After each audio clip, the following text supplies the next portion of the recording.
Allez, quand vous voulez. Patrick, même question qu'il y a 2 jours et que 2 jours avant. Comment ton groupe physiquement arrive à suivre cette semaine à 3 matchs? On n'a pas le choix.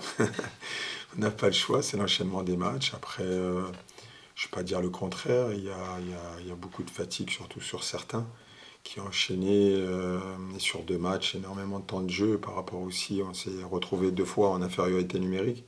Donc il a fallu faire 2 fois plus d'efforts. Mais après une victoire, on récupère toujours mieux. Ce que tu disais aussi, Sam, juste avant, ouais. Ouais. Il avait pris un coup, mais que finalement, ça allait. C'est ça. Pas de bobo notable.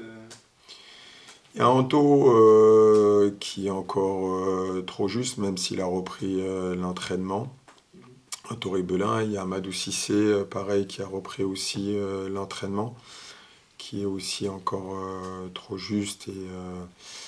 Et je vais faire confiance au petit Noah, voilà, qui lui aussi, Noah Boissé, qui a joué, qui a enchaîné depuis le début de la préparation et aussi avec l'équipe réserve. Donc pour pouvoir récupérer un défenseur vis-à-vis de la suspension d'Harold. Et il y aura aussi quelques joueurs, comme je vous l'ai dit, Douan, Rabi qui sera mis au repos par rapport à énormément de fatigue. Mais bon, vous devez vous en douter peut-être un petit peu. Mais c'est pas grave, voilà, comme je le dis, il y aura sûrement du sang neuf, mais ça fait partie de la vie d'un groupe. Et aujourd'hui, j'ai énormément confiance aussi aux garçons. Et il y a des garçons qui s'entraînent aussi très bien durant X semaines. Donc ce sera aussi l'occasion pour eux de montrer de belles choses, mais j'ai aucun doute par rapport à ça. Antoine, justement, a dû redescendre d'un cran avant-hier. Est-ce que tu savais que c'est un joueur qui savait très bien défendre? Est-ce que sa prestation de mardi, qui a été plutôt excellente à ce poste-là, te fait dire que c'est un joueur qui pourrait démarrer un peu plus bas que ce qu'il est d'habitude? Il a fait. Rabi est un garçon qui, intellectuellement, c'est un garçon qui réfléchit énormément et qui sent le foot. On l'avait fait aussi, on avait fait la même chose à Dunkerque, parce qu'on s'est retrouvé aussi à 10 très rapidement. C'est vrai que j'ai eu un temps de réflexion, parce que j'ai rien à vous cacher, quand on se retrouve en infériorité numérique, je préfère le 4-3-2, où je trouve qu'on est assez équilibré. Et là, quand je l'ai essayé pendant 7-8 minutes, je trouvais qu'on se retrouvait en difficulté sur la largeur. Et puis, les deux Lucas sont plus aujourd'hui des garçons à vocation offensive que défensive. Et donc, on s'est retrouvé avec quelques difficultés de suite rapidement sur la largeur. C'est pour ça que j'ai préféré enlever Milan et mettre un défenseur de plus, un central, et ensuite de faire reculer Anto. Mais après, Anto fait très bien son poste devant, et il n'y aura pas de souci, et il continuera à jouer devant. Mais on le sait, si demain il y a un problème, de toute façon, si demain il y a un problème avec un gardien de but, c'est Rabi qui ira dans les buts tout seul. Non, mais c'est une réalité. C'est une réalité. C'est plus facile d'avoir un joueur comme ça dans son effectif, ça aide, ça met de l'huile un peu partout. Vous savez, je l'ai dit hier sur un entretien individuel avec un joueur, c'est un exemple. C'est un exemple aujourd'hui pour les autres, ce qu'il est capable de démontrer, le don de soi, la combativité qu'il est capable d'avoir, la détermination et surtout l'entraide qui donne. Voilà, je pense que c'est... et je sais que certains, même des fois à l'entraînement, quand je leur tire les oreilles, et ils me disent j'ai vu Rabi et j'ai dû faire autant que lui. Donc voilà, c'est un exemple. Et c'est très bien, il faut qu'il continue. Après, c'est tout à fait normal, il y a énormément de fatigue. Et c'est pour ça que il y en a d'autres qui vont répondre présent ce week-end sans aucun problème. Je reviens du coup pardon, sur le choix de revenir sur une défense à 3, alors que tu disais que tu aurais peut-être préféré rester à 4 dans cette configuration.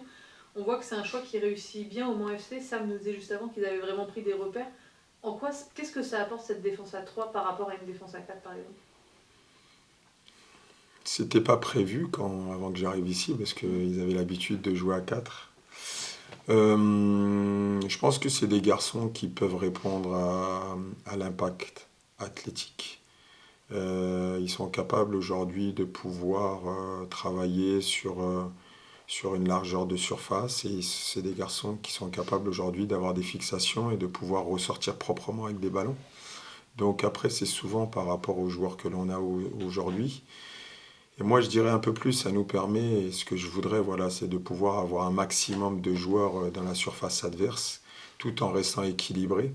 Donc voilà, avec trois défenseurs athlétiques et capables de pouvoir ressortir proprement et avoir une sentinelle voilà, qui est capable d'équilibrer les choses, ça doit nous permettre de pouvoir être dans la surface à 5-6 joueurs. Et je leur dis souvent, plus on aura des joueurs dans la surface et plus on aura la possibilité de marquer des buts. Donc après, c'est un choix, mais comme je vous l'ai dit, quand on prend rouge par rapport à Harold, ma première idée, c'est de rester à 4.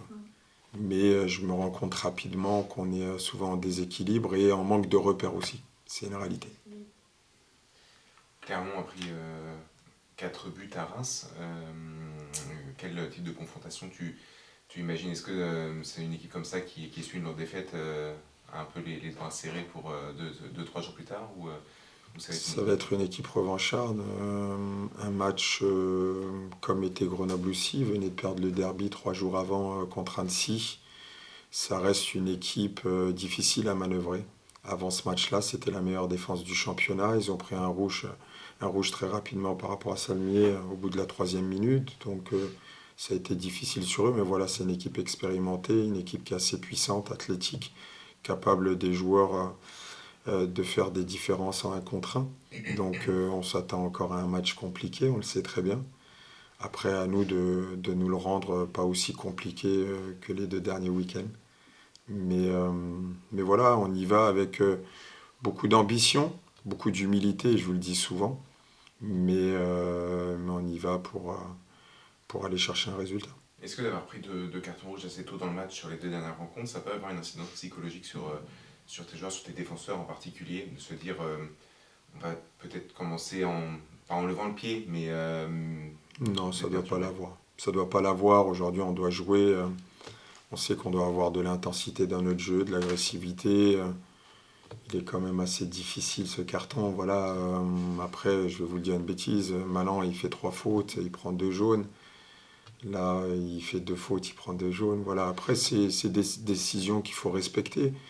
Mais en même temps, c'était important. On se posait peut-être certaines questions il y a 2-3 matchs et on se disait est-ce que cette équipe est capable de répondre? Est-ce qu'elle a le caractère nécessaire? Et ils nous ont montré qu'ils ont le caractère et la personnalité pour pouvoir répondre. Donc ce groupe avance, il continue à très bien travailler et c'est essentiel. Ces décisions arbitrales contestables l'ont été de manière parfois un peu compliquée dans les tribunes. Ça a mené à un arrêt de jeu assez court, mais le speaker a fait une demande pour calmer les esprits. Est-ce que tu penses que c'est une bonne chose de la part de la Ligue des organisateurs de faire passer ces messages-là pour que ces insultes à caractère jugées homophobes par la Ligue et qu'ils le sont, en tout cas dans l'insulte pure, soient stoppées comme ça par un message du speaker Non, c'est une bonne chose. Après ouais, je voulais revenir sur ça aussi. Certes, on a joué à 10 pendant plus de 81 minutes avec les arrêts de jeu. Je crois que c'est 81 minutes. Mais voilà, ce qui a été important aussi, c'est qu'on a pu compter, nous, sur notre 12e homme.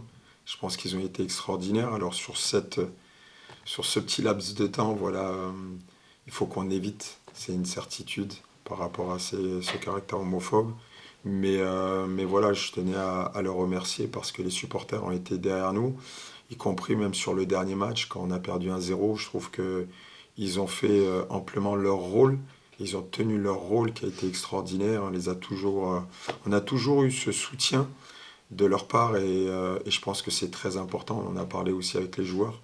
Et je pense que s'ils ont eu ce caractère et cette personnalité de ne pas pouvoir abandonner, on entend encore sur le corner, voilà, les gens où ils sont derrière vous et ça vous transcende. Quand vous êtes joueur, ça vous transcende.